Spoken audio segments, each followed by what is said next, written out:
Welcome to Village Church. We're committed to seeing people transformed into fully devoted followers of Jesus. We do this through focusing on gospel, community, and culture. Learn more about us at thisisvillagechurch.com.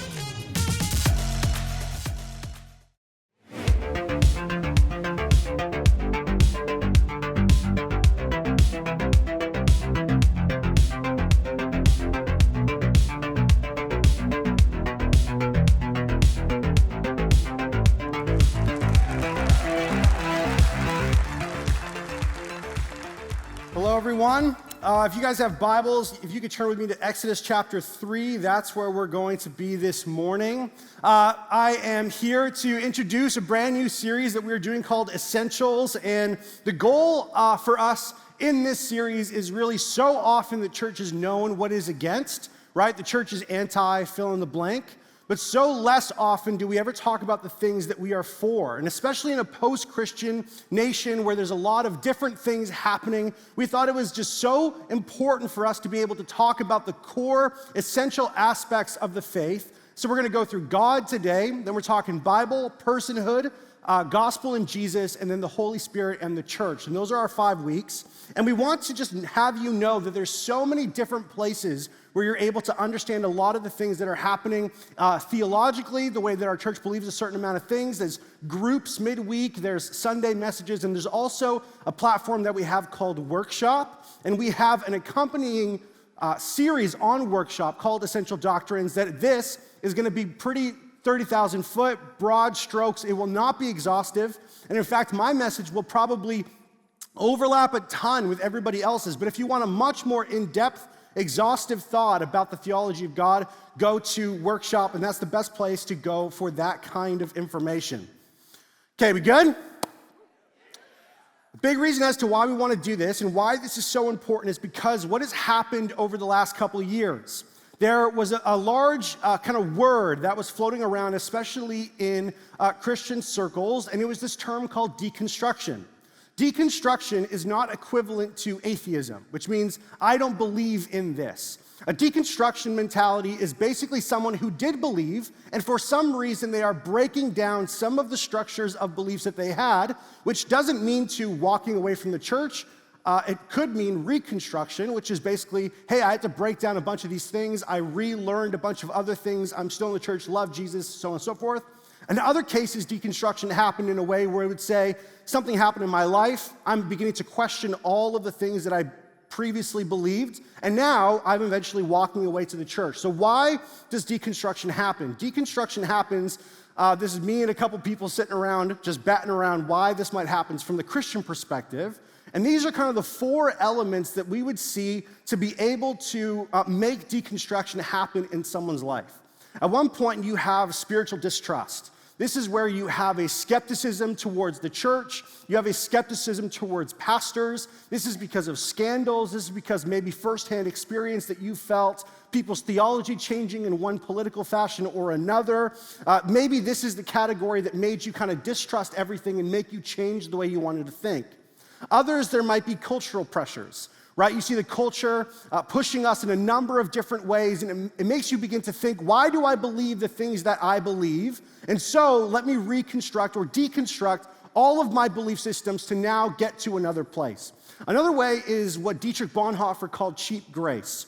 This is basically a lack of discipleship from churches to really teach their people what are the essential parts of what it means to be a Christian. So people will walk into a church and they'll say, I don't believe that Jesus is God. And we have this kind of a mentality in the Western church where you can be a Christian, but you don't actually follow Jesus.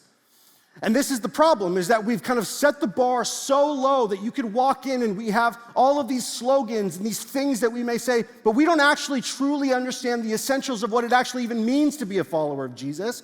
And so when people are finally challenged in some of those areas, it makes you rethink whether I really even want to do this or not. And the last place, ultimately, is pain and hurt. There are things that happen in your life that make you question. You lose a loved one. Something happens in your life that you go, God, why did this? And it makes you unsettled and unstuck in terms of the things that you were believing, and you move into this very different way of thinking. The reason why this process might be important for a lot of people is because it will very helpfully declare what we mean by one simple word, and it's a very important word, and that word is God. For most of us here in the room, I would say the word God, and whatever you fill in that word with might be the most important thing about you. Is God nice? Is God mean? Is God here? Is God away? Who is God? Is he immanent? Is he transcendent? Whatever you define that word by is so important, and it means the trajectory of your life is different. A.W. Tozer wrote this: "What comes into our minds when we think about God is the most important thing about us. The history of mankind will probably show that no people has ever risen above its religion, and man's spiritual history will positively demonstrate that no religion has ever been greater than its idea of God. We tend, by a secret law of the soul, to move towards our mental image of God." So what's the Bible's view of God? And what's a really good place for us to start with to get a glimpse of how God describes himself throughout the Bible? This is Exodus chapter 3, verse 1. "Now Moses was keeping the flock of his father-in-law Jethro, the priest of Midian, and he led his flock to the west side of the wilderness and came to Horeb, the mountain of God. And the angel of the Lord appeared to him in a flame of fire out of the midst of a bush. He looked, and behold, the bush was burning, yet it was not consumed." Here we see this supernatural event where God is revealing himself to Moses, and this idea of God for us as supernaturally or completely other is probably pretty common in the world. If you just have a percentage point of how many people believe in God, it probably would be the majority in the world, even still with the rise of atheism. But the problem is that God has changed in its definition for most people. I live in Vancouver. I'm around a bunch of coffee shops. I'm sitting in these coffee shops, and I'll hear sentences like, "Well, God for me is like," fill in the blank. Well, I don't think of God like that. I think of God like, fill in the blank. And the problem with that kind of thinking is that the Bible doesn't allow us to do that. In fact, once you start thinking that you can make God more like you lose God completely. It's a one-way road. The Bible is like, great, we go towards him, not him towards you. He doesn't become more like you become more like him. And do you know how you know that God is fashioned in your image? When God hates all the same people that you hate.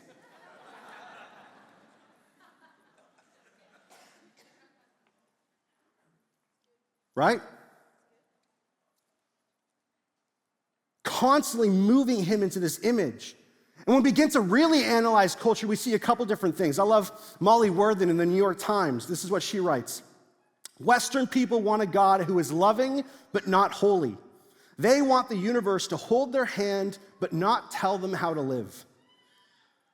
And when we start actually just moving theology towards what we want and our desires and our emotions, listen to what happens here. This is how one writer says: "Theology becomes therapy. The biblical interest in righteousness is replaced by a search for happiness, holiness by wholeness, truth by feeling, ethics by feeling good about oneself. The world shrinks to the range of our personal circumstances. The community of faith shrinks to a circle of personal friends. The past recedes. The church recedes. The world recedes. And all that remains is the self."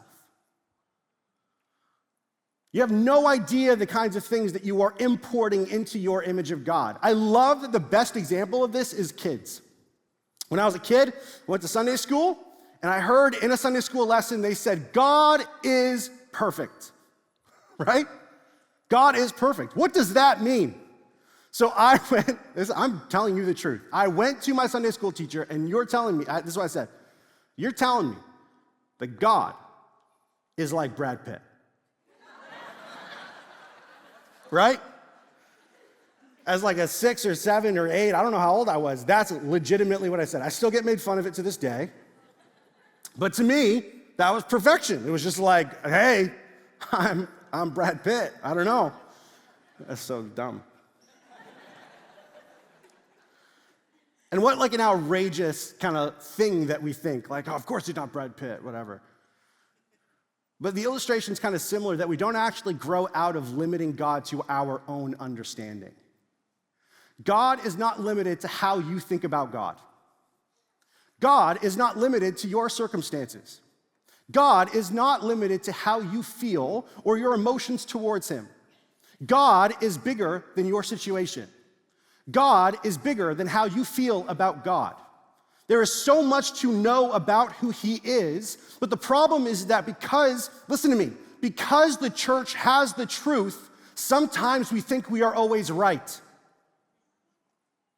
It's not true. Just because we have the truth does not mean that we are always right. So of course, culture looks at the church and is immediately skeptical. Life is so hard, so complicated. There's so many things happening all at the same time. I'm gonna be kind of weary of a group of individuals who say they have all the right answers. Because the question is, where do they have their sources from? I have a friend who will chime in on any topic in the world, okay? And she'll say something to the effect of, oh yeah, I read about that, or I heard about that somewhere, right? And I'm not gonna use her name, because I don't wanna embarrass her, so I'm just gonna use a fake name. So Althea will say to me, I know everything about, it's not a real person, relax, there's everyone laughing.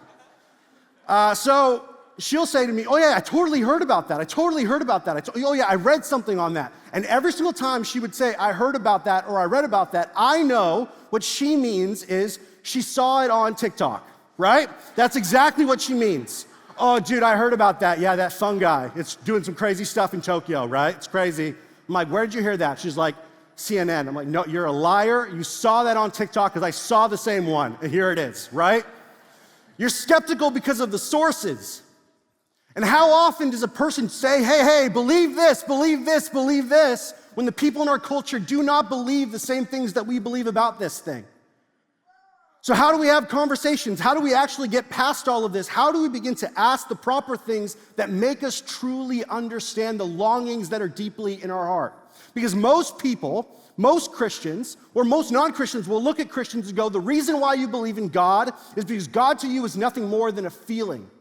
It's just a fancy that you have. That's all it is. Or other people will look at Christians and they'll say, the only reason why you believe in God is because it's just a way of life for you. And our question back to culture has to be, what stories are you really living in? Because everyone is living in a story. A story that says, what are you feeling? What's the problem? What's the solution? And how do you get there?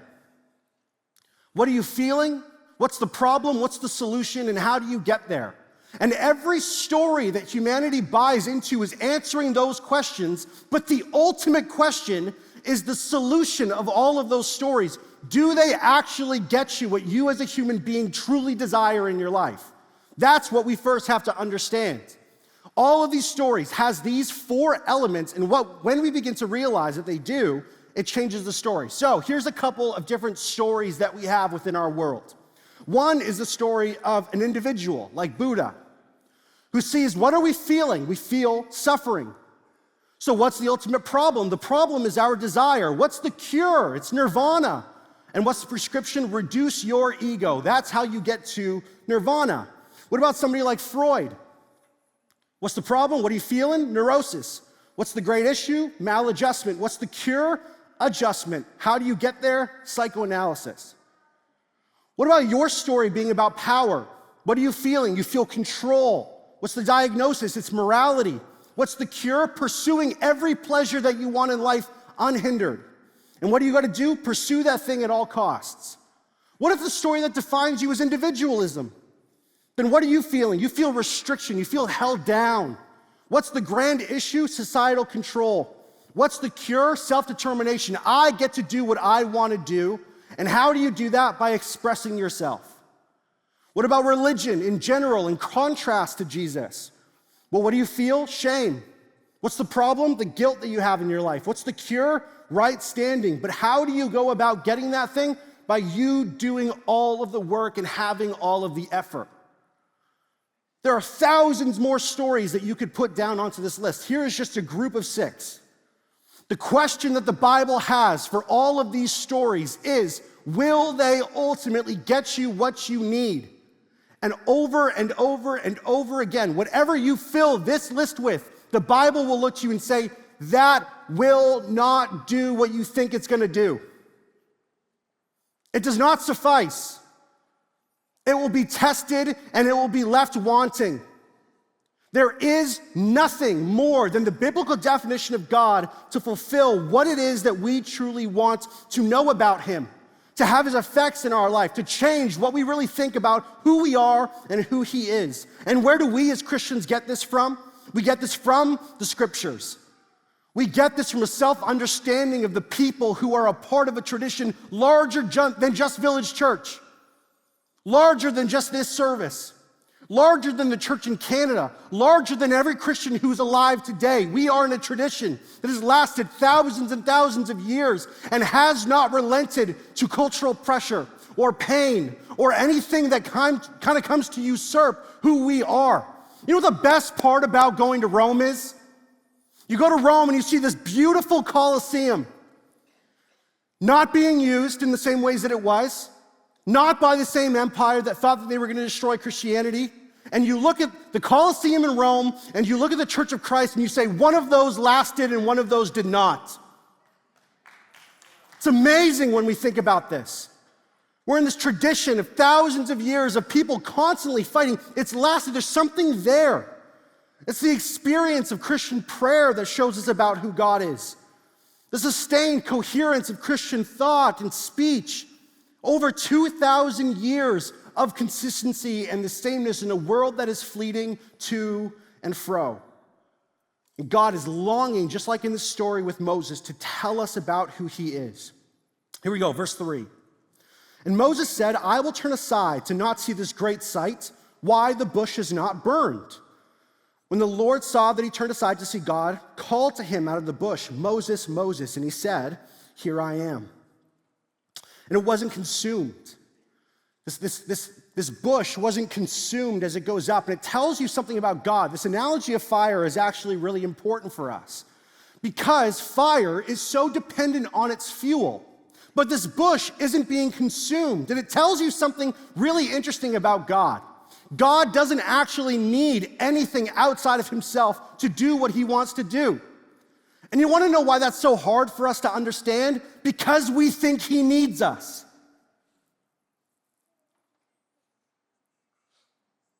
Let me tell you something that might just set you free. Ready? He doesn't need you. God is not pining and longing for your belief in him to make him happy. You know what's a great truth? He doesn't need you, but he wants you anyways. There is no pressure on him to desire you. There is nothing outside of him that's saying you need to try to convince these people you exist. No. And yet he still pursues. And yet he still goes after us, regardless of our millennia of rejection. However long you think people have existed and known God, rejection, push against. And he says, I still want them. And if you skip down, he doesn't even just go to the point of just showing himself. He reveals so much information about himself. Look at this in verse 13. Then Moses said to God, if I come to the people of Israel and say to them, the God of your fathers has sent me to you, and they ask me, what is his name? What shall I say to them? Verse 14, God said to Moses, I am who I am. And he said, say this to the people of Israel, I am has sent me to you. In the Old Testament, when somebody revealed their name, there was so much involved. It was like telling you a piece of their personality. It's like how we commonly would go to somewhere and say, what's your Myers-Briggs? And you would say, I'm a TXLF, right? I don't know. You just do these letters and it tells you about their personality. The way the names worked in the Old Testament was the same way. For God to reveal himself, it's right, my mom was quite creative with my name. Right, my name is Michael. Ooh, big reveal. Michael. Gabriel, not Gabrielle, relax. Gabriel, it's manly, and Chinchilla. So my name literally means Michael, he who is like God. Gabriel, God is my strength. Chinchilla, rodent, right? So it's that's my name.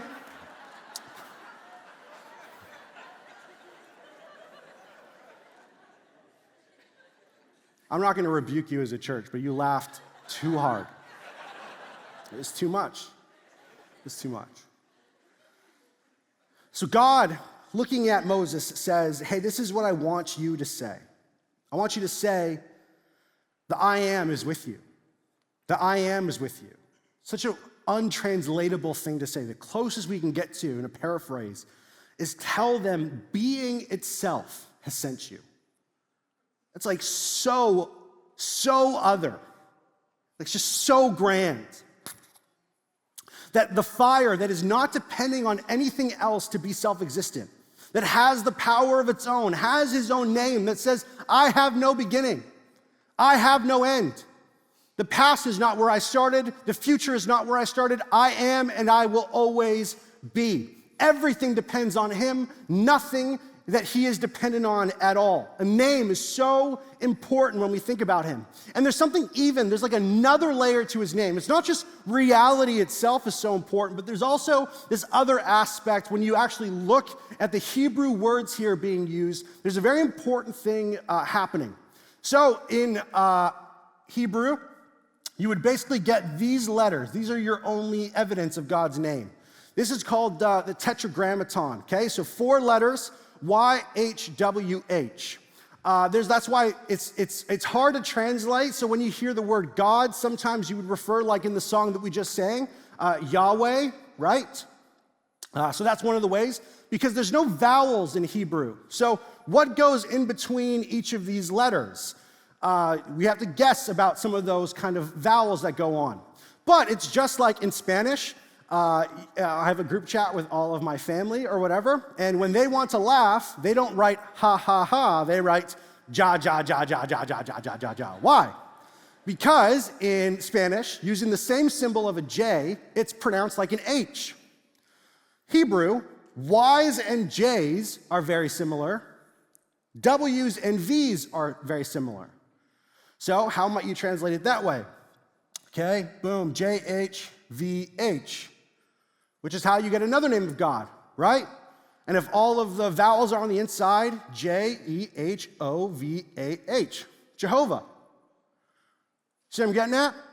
So there's all these different kind of things happening here that are pretty technical. But what you're going to realize with this is that there's something important happening in the interplay of when God is saying his own name.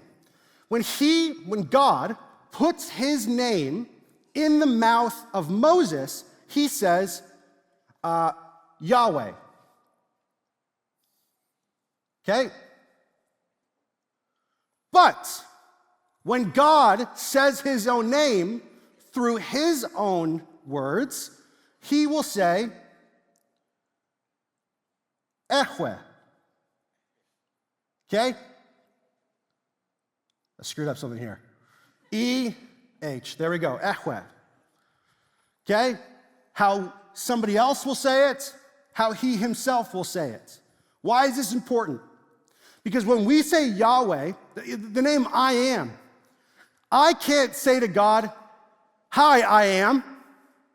That makes no sense, because then it means that I'm talking about myself, because I am, you know what I'm saying? It'll be this paradox. Who am I talking about? Am I talking about me? I am. No, you are. It's like one of those. No, I am. No, I am. What? So, Yahweh, when we say Yahweh, actually will translate more to something like, he will be.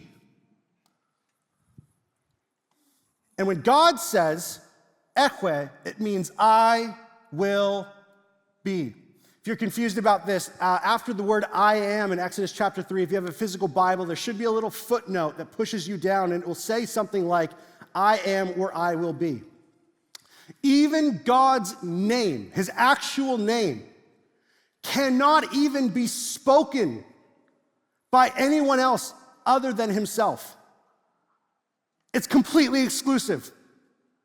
Even when we try to say God's name, we can't even say it in the way that God says it. Do you hear what I'm saying?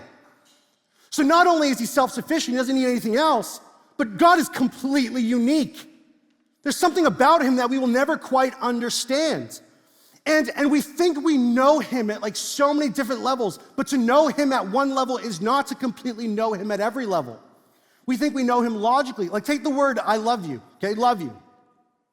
If we think about it kind of in the grammatical sense or in the phonetic sense, the level of sound, we hear a sentence, a long I, the liquid consonant L, a short O, the voice fricative V, the silent E, the palatal semi-vowel Y, the diphthong oo. That's a pretty comprehensive and exhaustive level at the phonetic level. This is a descriptive, exhaustive description on that level. But then there's the level of words and vocabulary. The letters sound and interact to form words, and the words point to realities beyond themselves. And then there's the grammatical level. There's the subject, I, the verb, love, the object, you. The verb is in the present tense, a true, exhaustive description at a sentence level. And you have all of these different levels. And what I'm trying to say here is that to know something exhaustively at one level is not to know something exhaustively at all levels. A complete description of reality on one level does not preclude a complete description on another level. We think of God, and we think of him in such a way where we say, I've read the Bible, theologically I've understood him, I know who he is, and we settle there. Philosophically, I understand the concept of God, I get him at that level, and so I know him. To understand on one level is not to understand on all levels, which is why God is constantly pushing us down the level of theology, the level of thought, the level of logic. But there's other description about fire that's so important. When we were living in Calgary, one of the things that we would constantly do is we'd have community group outside. I'd park my car, I'd walk the driveway, and as I'd walk out, before I could even get to the house, there was a smell that was coming around. And I could smell the fire in the backyard before I could ever even see it.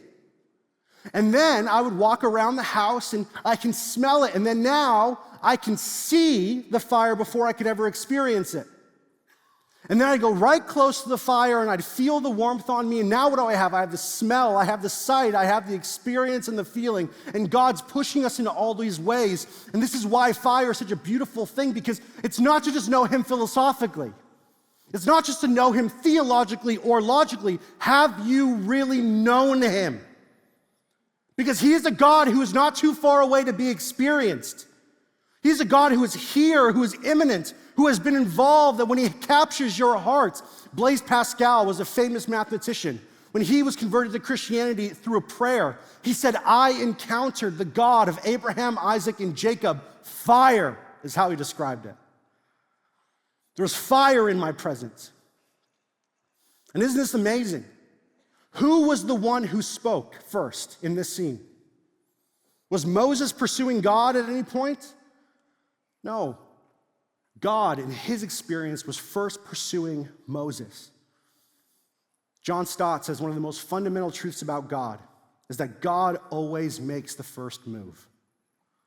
Whether it's creation or our personal stories, God is always the first at the scene. So not only does he need nothing else, not only is he completely unique, not only does he pursue, and not only is he able to be known, he shares constantly more about us. Hear this in verse 3. Moses said, I will turn aside to see the great sight, why the bush is not burned. When the Lord saw that he turned aside to see, God called to him out of the bush, Moses, Moses, God is the one who is calling. And he said, here I am.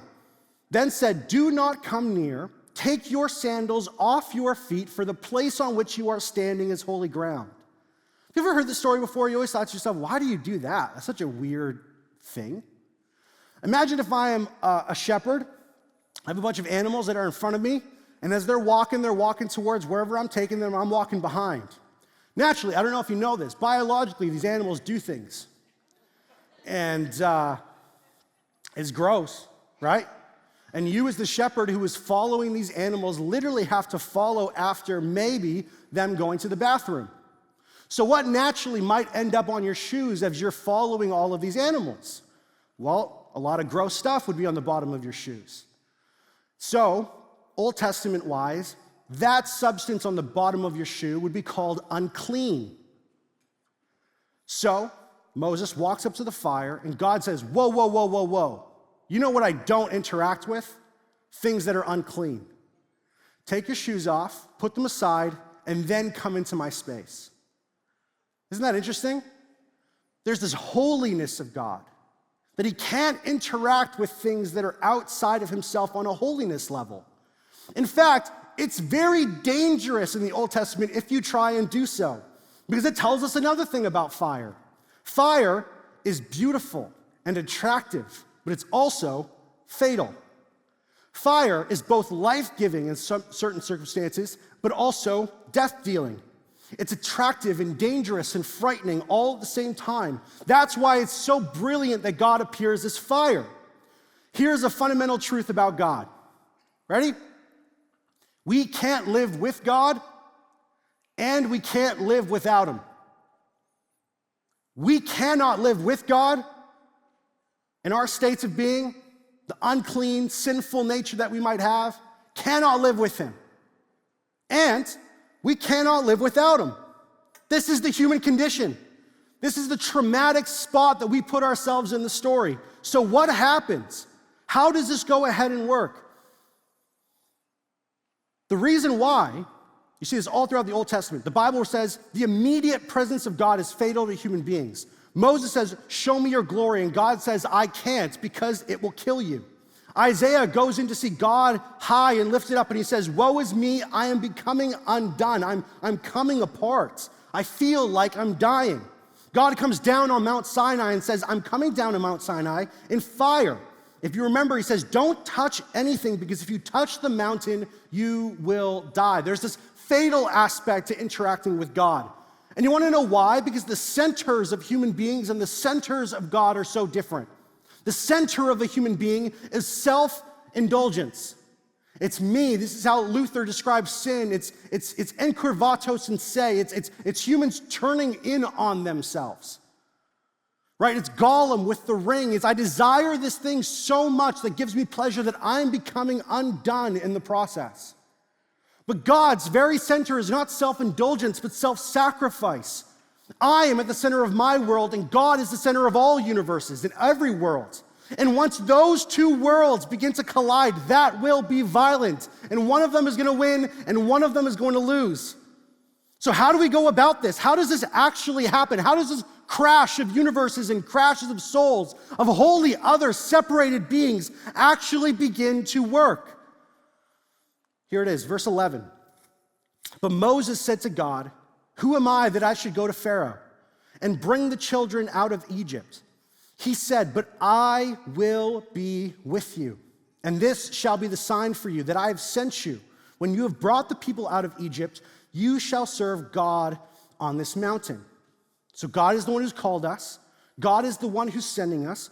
God is the one who is with us. But who is actually with us here in this moment? This is where it gets fascinating again. Verse 2, what does it say? Listen to the language. We know Moses says God is speaking to him. But how does the Bible describe the speaker? Verse 2, and the angel of the Lord appeared to him in a flame. I'm confused. Are you confused? Is this God or is this the angel of the Lord? Which one is it? Exactly. You know, there's a really interesting scene where Jesus goes and he's talking to the Pharisees and he says this word. It's so fascinating. He says, before Abraham was, I was. How does that make sense? Crash course on Trinitarian theology. Father, Son, Holy Spirit, co-eternal, distinct yet unified. They always were. So, question has to be, what happened with Jesus before the birth? And when you begin to really see the angel of the Lord pop up in the Bible, you hear a lot of really interesting things about this person. One scholar writes this, the angel of the Lord is revealed as a merciful accommodation of God, whereby the Lord can be present among a sinful people, where he is to go with them himself, his presence would consume them. The angel suffers no reduction or adjustment of his full deity, yet he is the mode of deity whereby the holy God can keep company with sinners. Here's a couple of examples. Genesis chapter 2, the angel of the Lord appears to Abraham. This is what it says. But the angel of the Lord called to him from heaven and said, Abraham, Abraham. And he said, here I am. He said, do not lay your hand on the boy or do anything to him. Listen, For now I know that you fear God. Kind of makes it seem a little bit separate. Seeing you have not withheld your son, your only son, from me. Oh, what just happened, right? That was some crazy Bible nerd stuff. That was legit, right? Judges chapter 6, where the angel of the Lord appears to Gideon. Gideon goes away from that experience and he says, I have seen the face of God. Zechariah 3:4, the angel of the Lord takes away the sin of the high priest Joshua. There is some craziness going on here with this character, right? You know what's so beautiful? The scholar says this again. There's only one other person in the Bible who is both identical and yet distinct. There's only one. One who, without abandoning the full essence and prerogatives of deity or diminishing the divine holiness, is able to accommodate himself to the company of sinners, and who, while affirming the wrath of God, is yet a supreme display of his outreaching mercy. The angel of the Lord cannot be understood except as a pre-incarnate appearance of Jesus Christ himself. And you want to know why that's so beautiful and what that tells us about God in this experience? Is because centuries later, the angel was born into this world. He became the son of a poor woman. At the end of his life, he was rejected by his father too. He was crying out in his thirst, and he was dying, but nobody answered him. Do you want to know why? Because on the cross, Jesus Christ was getting the abandonment that they deserved. He was being consumed by the divine wrath and justice that Moses deserved. He was getting the punishment for sins that we all deserve, so that if you believe in Jesus, he becomes your angel and you can become one who is near to God. In fact, not just draw near to God, God indwells you with his beauty and his power, and you cannot be consumed. Which is why it's so miraculous that when Jesus appears on the scene, he says, especially through the Gospel of John, which we just walked through, 7 times, what does he say? What is the famous line for Jesus saying that he is God? Ego eimi in Greek. And what is ego eimi? I am. The only one who could use the name that you and I could never use and say it in the way that it was always intended to be. And God is the kind of person who, in his transformative power, takes a guy like Moses.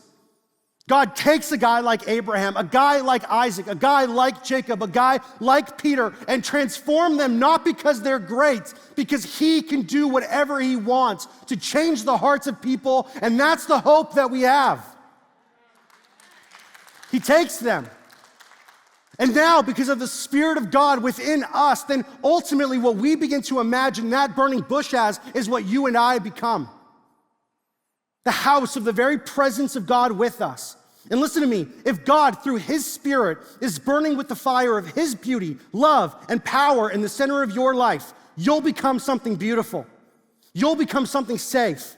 You'll become something powerful because God can burn with his uncommon light, his holiness and beauty in the center of your life, and you won't be consumed of it because of what Jesus did on the cross. So now, guess what? Here's the homework. Show the world.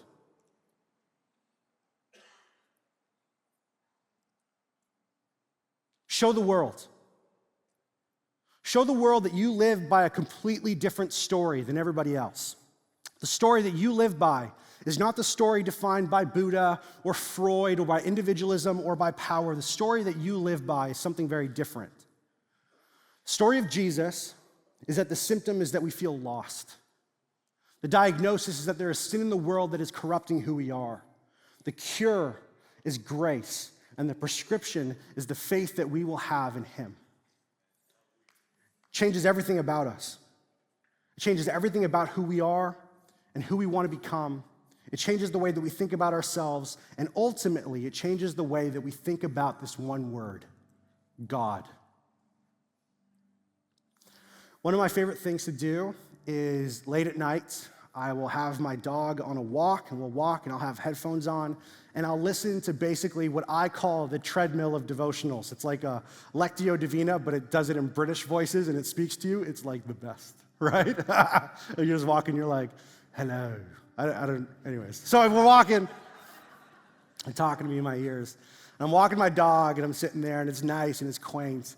And this week, this is like Wednesday or something, I'm preparing for this message. This prayer is being read.